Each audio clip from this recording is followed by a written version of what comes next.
This is the Making Waves Mindset Show with your hosts, Richard DiBiase and Dave Moskowitz. Learn from our journey as we share the ups and downs of being your own boss.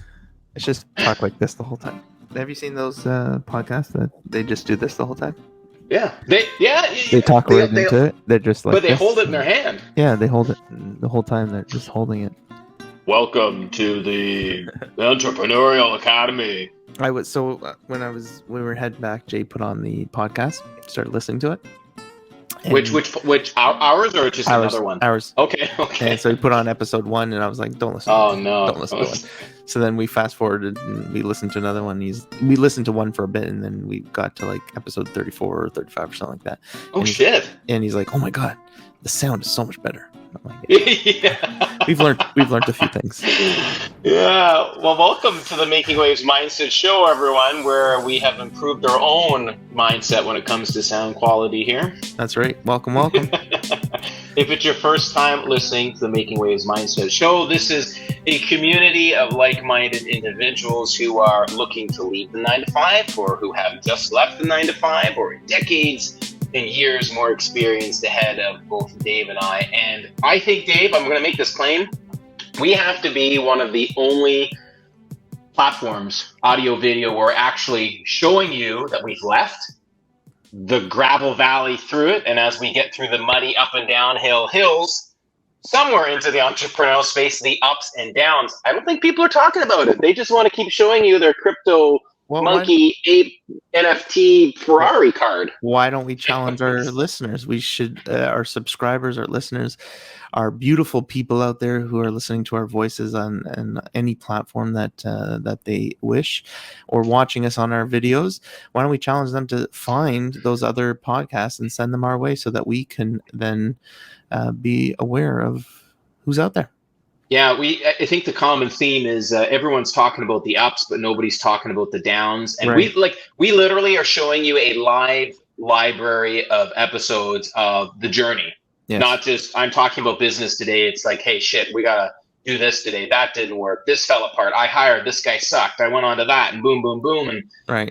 We just want to be authentic and organic. And anyways, as I rant away, Dave, we also talk about mindset, entrepreneurialism, right. Business, leadership, fitness, health, wellness, everything to really improve the mindset. And it's been a blast. Season 2, Dave, I think we're in the mid-50s at this point. So it's been good.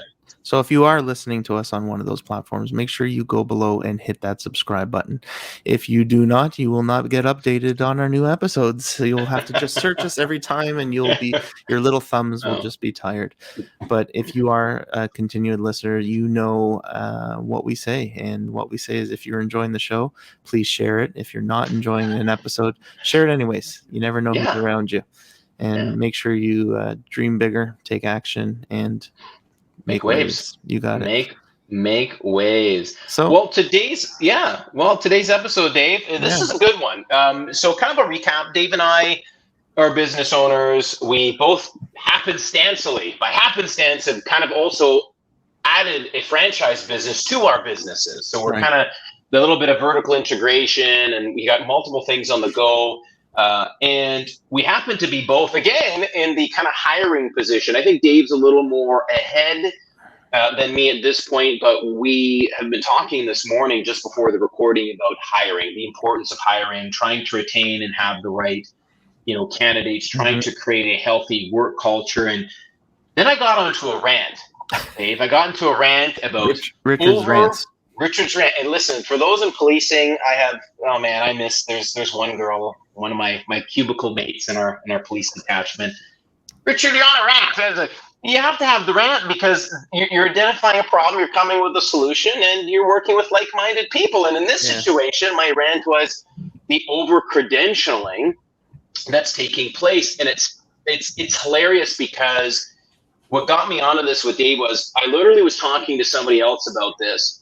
And I said, you're starting to see certain business owners turn away from people who are overqualified or who have university and college degrees because there's a lot of indoctrinating and the wrong type of mentality. Like, people are lacking life skills. They're going to university. Here's a piece of paper that says you remembered a few things for a test, but you actually don't have the experience behind it. And then there's another larger podcast out there, which, you know, I do enjoy tuning into time to time. Days after, he's talking about the exact same thing I just spoke about, which I said to Dave, we got a mole in the operation. He's talking about this because everyone knows this person. He goes, we're not hiring people anymore with those university bachelor and associate degrees because you're coming and you're thinking you could tell me I know more than you. But he's going, I built this thing, bitches. I'm running this operation and I have real life hands-on experience that some textbook written by a professor doesn't. So anyways, what I'm trying to get at is the hiring process is a fun and exciting part, but there's like an over-credentialing and people are just going back to school to go back to school to get a degree on like, well, why? Like, I don't get it. Yeah. And Dave, you had a good point, but there's a need. There is, and that's where I don't think it's a difference of opinion in relation to this topic or concept, but there definitely is a need for university, and I'm not going to discount university at all. I didn't personally attend university. I attended college, and more recently, I attended college again to obtain my adult education certificate. So I believe that there are industries, there are positions or jobs that you need to go to university for. If you are going to be a lawyer, if you're going to be a doctor, if you're going to be some sort of profession that requires, based on their requirement for the position, for you to do those levels of education, then yes, you need to go. The other thing it does is it's not just giving you, how do I phrase this? If you go, for example, if you're going to be a doctor, you're not just going to university and sitting behind books your whole time there. You do spend time in a hospital or other medical facility, dentist, for example, you know, all those other things. There's a hands-on, there's an applied component. Yes. There's applied component. So it is not only it's necessary that you become a PhD and get your doctorate through that because it's a requirement for the position, but it's also giving you that knowledge and experience to actually get into that field. Whereas what you're talking about is having those fields, like if they were to a company turn around and say, you require a bachelor's of arts in anything, in basket weaving 101, in basket weaving, in drawing, in crayoning, to become a janitor. That's over credentializing, right? But that's what's happening. And I think the way the culture right now in the Western Hemisphere is, there are a lot of people who are not coming out of those programs with the mindset for success in business. Unfortunately, there's, I think, an ulterior motive that's taking place, and I've witnessed it. But we kind of got on a tangent where it's like, we're looking back at our previous lines of work and we're looking at all these police officers with PhDs. Yeah. Why do you have an educational PhD? There's no correlation. You know, your job is to keep the peace. Your job is to be there to solve problems for people. And becoming an inspector with a PhD, like, I don't get it. Unless you were a teacher before, and then you decided I wanted to do continuing education, then you went over, okay, sure. Yeah. But the over-credentialing, and it's convoluting the hiring process, where now people have these fictitious, fake, preconceived notions of, I have to obtain these degrees to enter business, to enter working for a 9-to-5, to enter these fields. And it's just silly. It's just causing debt and other chaos. And we could see some news out of the US just recently where there's a more or less a bailout, which is not. Again, if you read the fine lines, it ties into certain household income, and it's just getting out of control. But yeah, the thing that my issue is if you could prove to me that someone with a university degree in a BA will make a better police officer, will make a better bus driver, will make a better employee than somebody who has a college or somebody who has life experience, then if you can make that case and say, we've looked at, let's just talk about policing because we know it well. Yeah. If you can say, because give your example, Dave. Give your example. Well, I'll give my example, but what I was getting at is if you look at, let's say, because policing is such a long history of employment here in Canada, especially, right, in the States longer, but we've had police officers, since 1909, right? Pre-Confederation, yeah. So if you took a police officer even for the last 30 years and looked at that police officer and looked at their credentials when they got hired and looked at their career, how they progressed, and actually looked at their file, and then looked at somebody who got hired with a different credential, more education, could you compare the two and say this was a better police officer, they made better decision-making skills, or did they not make better decision-making skills and use those skills throughout their career? And did that piece of paper assist them, or did it not assist them? That's something that I would be willing to look at in relation to a report or a research study or an article that someone could write. So if you are listening to this and you have a difference of opinion on it, send me that article. I'd love to read an article that says having a university degree in crayoning would make me a better police officer.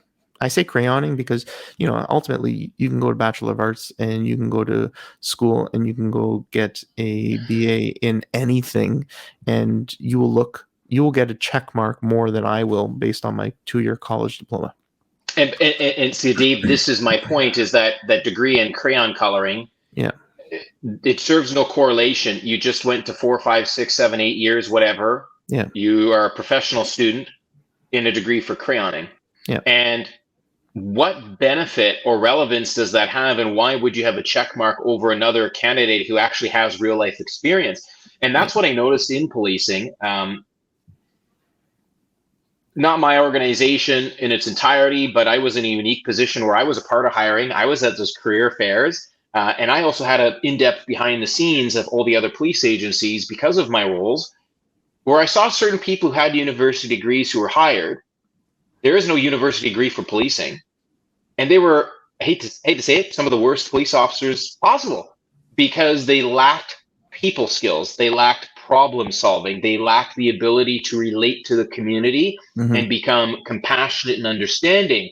Those are the people who, well, the textbook says this, or the criminal code, the Highway Traffic Act, Traffic Safety Act says this.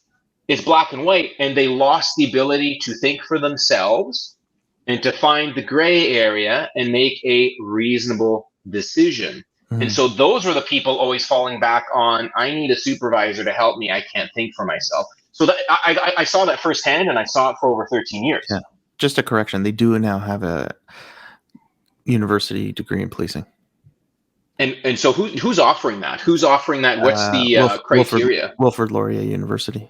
Okay, but this is the thing though, is this for experienced police officers? Because I think that's the program. It is. Yeah. So that's what I'm trying to get at. If you're a police officer already, you can do that. I was enrolled in one of those programs myself, and I can speak to that. But if you're an outsider wanting to become a police officer, why do you need a university degree? Why do you even need a college degree?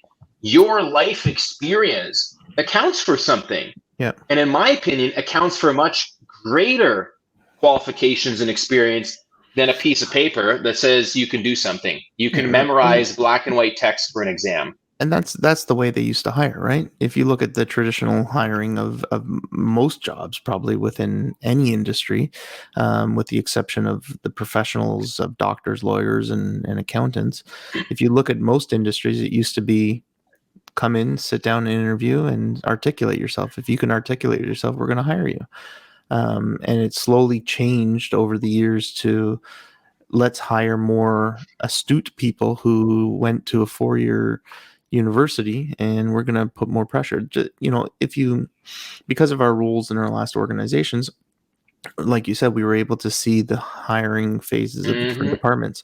And there was a time where just having a 2-year college was looked at positively, and they would say that, yeah, definitely, if you have secondary education, it's a positive, and it doesn't matter whether it's college or university. Then there was a shift to say, almost sort of like, we hired all these college people and now we have issues, so we're going to go to a higher level of education, and we're only going to, and some services actually came out in the media and prided themselves on the fact that we just hired a class of 35 people and 34 of them had university. And they're proud to stand up and say, look at all the higher education they have. They're going to be smarter. They're going to be a better cop. They're going to go out there and deal with people better. And this is what they were promoting over a certain period of time. And they've even written the regulations. So if you look at the new regulations, the first form of education, it says you have to have high school. Then it goes on to say you shall have secondary education, and the secondary education should be university college. And they're making it a regulation now where you have to have that. The problem they're finding is, and the problem they came in over the last couple of years trying to adapt this regulation, was you have people from various communities who weren't able to afford going to the secondary education. So they spent their time working, gaining life skills. So now you've just disqualified members of your community who could be very good police officers, who could be very good employees, but you've just, in a piece of legislation, gotten rid of them. So there's a phrase I use, and I got it from Mr. No on Shark Tank a number of years ago. It's one of the best lines I've ever heard, and the last decade I continue to use it. Education is not a prerequisite for success.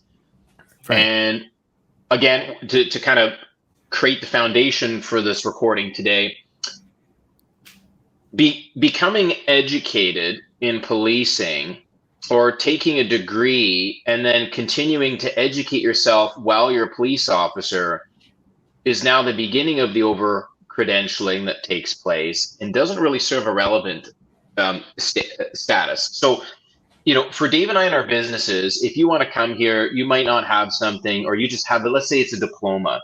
Well, hold on. I want to go back to what you said for a second, because sure. I disagree with that. When you're in a policing role and you get further education, depending on what roles you're going into, that further education is going to be very important. Sure. I'll give you an example. So before I became the media officer, the deputy chief at the time, we love you.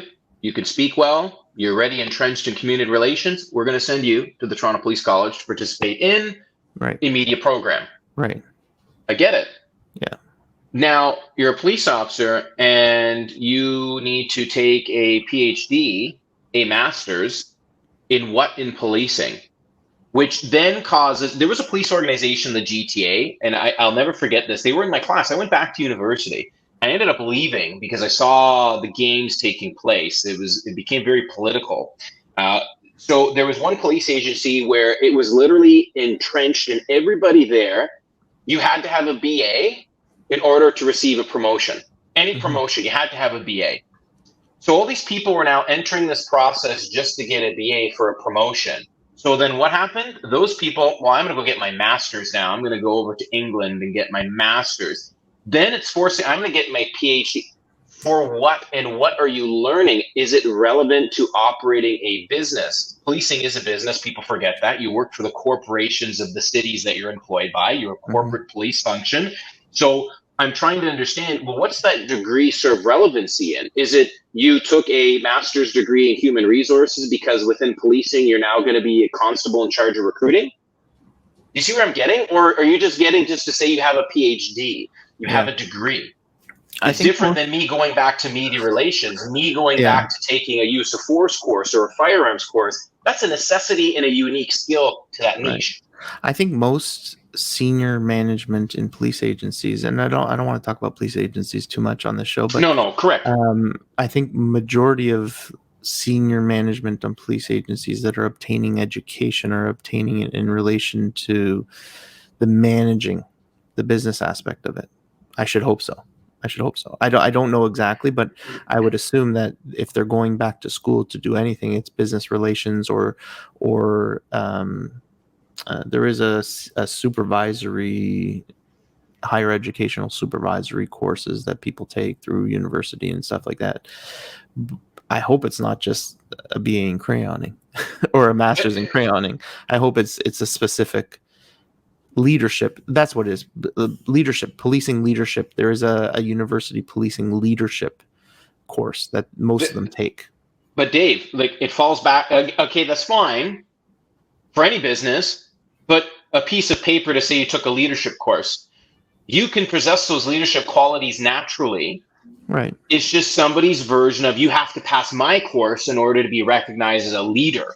But we have natural leaders. I'll give you an example. And like yourself, we've worked for some incredible people who didn't need to reference everyone to the shoulder epaulets that said they were supervisors. Right. Leadership is about not demanding and dictating people as to what they are, but encouraging and fostering leaders within the group that you're responsible for. That's how I look at it. And it ties in. Yeah. I agree with you to the aspect of you don't need a course to tell you, but you do need some foundation on how to be a leader. And if you don't know, then where do you go for that? And the mentoring aspect is not always there. So if you want to be a leader, then how do you learn the skills of basic leadership? You need some sort of course. You need some sort of training. You need some sort of direction. You can't just say I'm a natural born leader. You have to gain some skills in leadership and understand leadership to be a leader.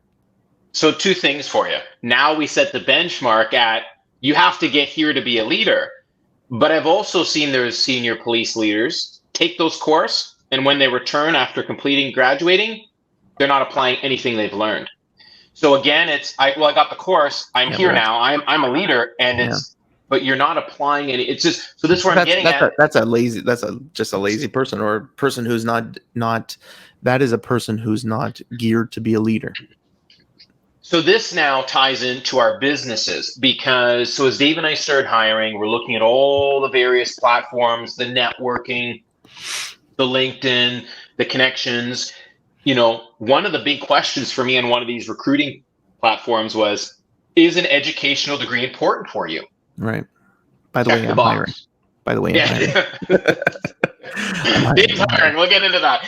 Yeah. And for me, it's not important because you may have gone into an industry straight from your dad's pickup truck, working and slugging away, and you may have developed incredible hands-on, legitimate experience that no piece of paper could ever match. So I want to see the organicness that you bring to my business. Mm-hmm. But what I will look for is relevant experience and skills within the field I'm looking for. And a part of this hiring process has been, I'm now starting to see, as this other radio person or this other host had announced, businesses are shying away from people who went to university. Now I get it. You're not a doctor, as you said. You're not a bridge engineer, and you need to understand how to, make sure people get across A to B safely. That's one thing. But just taking crayoning as a BA or a master's or PhD doesn't really show me anything. Yeah. And what I'm looking for is I want to find that person who has a relevant experience in the field. And if, Dave, we want to develop that person further, we can find a certificate program. They might not need to take it, or they may want to take it because we want to bring them to the next level, and we can't find that talent for that niche. Mm-hmm. But I see a problem when we're constantly pushing people, oh, you got to get this, I got to outdo one another like this one agency did. Mm-hmm. And now you have these police leaders flying to England, taking all these courses. Like, why? Taxpayers are paying for this. Yeah, I think as an organization, most organizations, not all, but most organizations, especially public organizations, like to show those off to the public. Of course they do. Because it makes them look as a more profession. Mm-hmm. Just like doctors, right? Doctors, you can, for example, in Ontario, we have, for those of you listening overseas, and probably you have the same, if not in Ontario specific, we have colleges that regulate the professions of doctors, lawyers, accountants, dentists, veterinarians. Like it's a college that represents them and regulates them. So they can then say, look at us. Every doctor we have has a PhD. Every dentist we have has a PhD. And then the organizations that hire them can say, here, look at all of our. It's almost like policing, right? Look at the shoulder. Look at the shoulder flashes. Look at all the. What's that? Pigeon shit? What's that movie with Flare. That's it. Where they have. Dave, are you dating me now? Flare. flair. Yeah. Jeez. People have seen that with I can't remember. It's The Office. That's it. The Office. Okay. She has flair. The more buttons she has, the managers wanting to have more buttons, more flair. But Dave, ultimately, that's what it is. Okay, but Dave, so let's again hiring. We have people coming from Latin America. They're coming from the Philippines. They're coming to Canada. They're coming from India. Yeah. They're coming from Germany. They are doctors. They are engineers. They are chemists. They come to North America, especially Canada. You know, you're not a doctor. You're not a dentist. You're not a chemist. You're a taxi driver. You're now cleaning hotel rooms out because we don't recognize your level of certification. This is the. Okay, so I'm on a whole rant. This is what got me fired up today because we're really excluding incredible people, whether you're a new Canadian, you're an immigrant to the country, you're not from here, and of course people who were born and raised here who are now being excluded because they're now watching cities and people promote these businesses. Look at all these degrees we have. Yeah, but like you literally have no people skills. You can't solve problems. You're having to ask for permission for everything. So it comes down to hiring. So we wanted to talk about hiring. We want to kind of provide some tidbits that we've learned. And if you folks out there have anything that you've dealt with in the hiring space and challenges, let us know. We can make it a topic because it's going to be ongoing in business. Right now, hiring, as we all know in North America, is by far one of the biggest challenges, especially retention. And that comes into having a great culture. And for those who know Dave and I, if you worked for us, you're a part of a family. Yeah. There ain't no garbage that you've probably dealt with at other workplaces when you work for Dave and I, because we bring a passion of love. We want to make sure you're happy and treat you with the utmost of respect. Some of the things that we might not have exactly had. Yeah, definitely. So, definitely. Yeah. And I think the ultimate goal in hiring someone is to help them grow. Yeah. Right? Whatever they want to do. We want to see them succeed. For those who know me, like you're the same, Dave. I've mentored, I've helped people, and nothing makes me smile more than watching that person I've mentored succeed. Yeah. Hey, Richard, I got this. I did this. I did that. You were helpful. You provided. Like that is what we want to see even in our business. Bring you here. Know that you don't have to worry about, is the paycheck coming? Is it not coming? Yeah. Know that you're not going to be treated like garbage. And we want to have you retain here. It's about the culture that here. And the biggest faults, and the more I keep reading and learning about hiring and culture and businesses, it starts at the top. It's the people at the top. So if you have a cancerous culture in your workplace, it's the person at the top who's starting it. Definitely. They're the one responsible for that, and it comes down. Yep. Dave and I have learned we can't be that person. We need to be influencers to help them succeed, to foster a great relationship, to know that they see the mission, vision, and value in why they're coming to work. They have a purpose, what they want to be doing, and what our goal is as a company. Right. So that's our challenge right now is, should we be hiring people with these degrees? Is it important? What are we looking for in them? It's going to be an interesting process right now as we get those bulletins and we get those networking opportunities out there. Yeah. I think the person who's going to be best for our business is someone who's passionate about it as much as we are. And whether they have a university, don't have a university, whether they have experience or don't have experience but willing to learn, as long as they're passionate and wanting to succeed and have some base knowledge of how to succeed in those jobs, in those specific roles, because each, you're going to have specific roles in your company. We have specific roles in ours. I'm good with that. Yeah. It's important. So listen, let us know your thoughts. Yeah. It was a Richard rant, how it started today, and Richard's rants. We'll maybe Richard start rants. a new Maybe it's a new. Richard's rants. Listen, folks, just be yourself. And That's as right. new business owners, Dave, this is the value we need to add today. As new business owners, look at hiring as a step-by-step process, literally.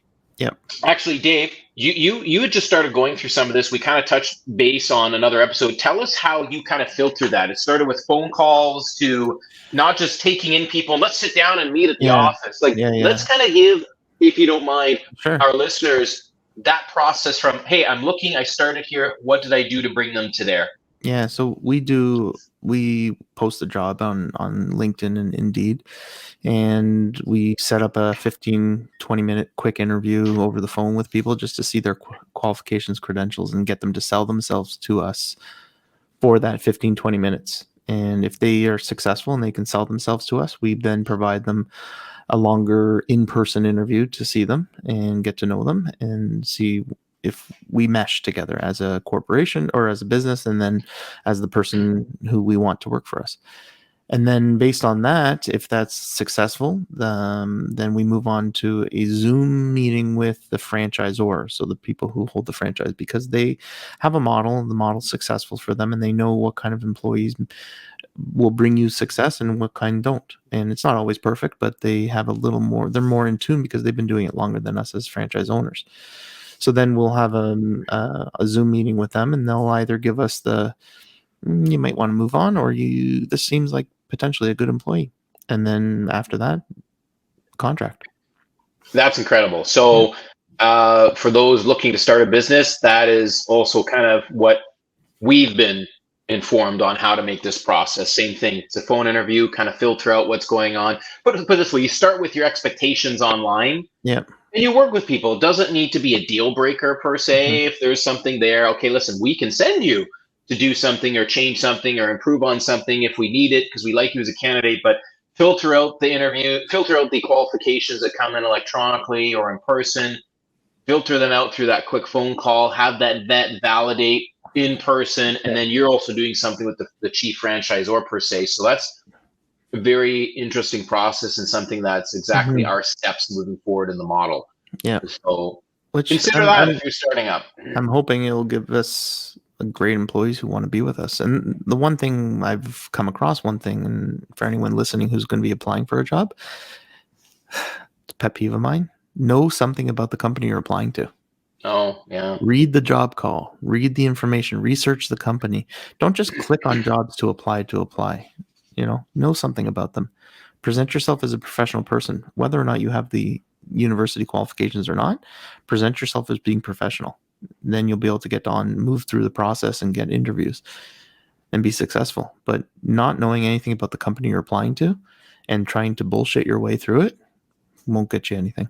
That's what I'm coming across right now. And it's a pet peeve of mine because I look at the way I was applying to jobs back when I was wanting to get hired by companies. I researched them to the nth degree. I knew everything CEO about that. Down, right? Yeah, I knew everything about them, so that when I got on the phone with them, I sounded educated and they wanted to hire me right off the phone. Yeah, you took initiative. You went above and beyond understanding, their geographical location, services being offered, when they were incorporated, the history, the owners. Yeah. Everything's on the internet these days, right? It's not hard to find things out about people and companies. And we'll flip the coin now. So maybe you're looking to work for Dave. Maybe you're looking to work for me. Maybe you want to find a 9-to-5. You want to get into entrepreneurialism. Now's not the right time. So I had somebody reach out to me. I've known this person for years. And again, I coach, I mentor. Maybe you want to ask me for help. Maybe you want to be a client. I don't know, but I'll throw it out there because when they asked, it was, Richard, I haven't done this in years. I'm very nervous. They even said, is it okay if I brought cue cards to my interview? And I said, well, no. I said, you need to take the time, use your computer, laptop, use your phone, record yourself, read the job bulletin, understand the business, understand the roles and responsibilities that you're applying for. Prepare something to be said. So start talking about it in those recordings so you can play back and watch what you're saying, how you're saying it. Yep. Align your resume because they've called you to come in. You obviously are meeting the check marks for them and the requirements, and you have a very unique skill trait that nobody else does. Yep. So now try to mirror up your resume with what the job bulletin calls for and real experiences. And I encourage this individual, I said, you need to spend time because this is a new field for you again. You haven't had an interview in 2 decades. You need to sit down and really align all of those things together. Yep. And just have that practice, organic conversation back and forth. And I said to them, if you want to have a one-on-one, we can talk about that. I can practice. So to flip the coin, if you're now looking for interviewing opportunities, those are some tidbits that you can do. As Dave said, understand the business you're applying for, understand the job bulletin, start pulling out real life experience from your resume, cover letter into that job calling and sell yourself. That's right. Talk about those things. And that's going to make our job as employers much easier to hire somebody like you, because you might have everything there, but you couldn't sell it. And that's where Dave and I then go, there's a disconnect. It's not going to work for us. So take the time to do that. I actually recorded a video for social media, which will probably be long out before this episode comes up, but you'll see it up there where I kind of give just a quick tidbit like that. And if you want to know more, let us know. We can talk about it on the show, and we can help get you and your mindset in gear for success. So it's a scary journey. You shouldn't be scary for it. It's a good thing that you're being asked to come in for an interview, or people like Dave and I are wanting you to come in because we see something in you, and it doesn't have to be perfect. You don't have to be perfect. That's right. We will make that. We'll make that work for us. Yeah. And we will keep everyone up to date on our process of hiring people. All right. Well, Dave, where can our listeners find you? I am on LinkedIn and Instagram, David A. Moskowitz. And you can find yours truly, Richard DiBiase, on LinkedIn and Instagram. Again, as Dave says, if you find value in the show, please share the show. Dave, if you don't and you didn't like this episode, share it anyways. Share it with someone who might like it. Yeah, let us know. Leave comment, reviews, share, like, and until our next recording, continue to dream bigger, make waves, and take action. Take action. We'll talk to you on our next episode.